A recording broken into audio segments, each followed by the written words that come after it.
இந்த சபையில், நம்முடைய சபையில் இடுப்பு பாகமாகிய அநேகர் இருக்கிறாங்க. ஏன்னா எல்லாமே முதல் நின்று செய்கிறவர்கள் நிறைய பேர் இருக்கிறாங்க.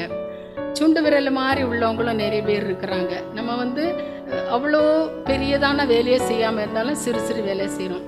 யாராக இருந்தாலும் தேவன் நம்ம என்ன செய்கிறார், ஒவ்வொரு அவயவத்தையும் அவருடைய சித்தத்தின்படி அங்கங்கே வைத்திருக்கிறார் என்பதை நாம் கொள்ள வேண்டியவர்களாக இருக்கிறோம். அதனால நாம் என்ன செய்யக்கூடாதுன்னா, பெருமை கொள்ளாதபடி மனத்தாழ்மையோடு இந்த நாட்களில் நாம் இருந்து நம்முடைய பாவத்தை தேவன் சுத்திகரிக்கிறதுக்காக நாம் வேண்டிக் கொள்ள வேண்டியவர்களாக இருக்கிறோம்.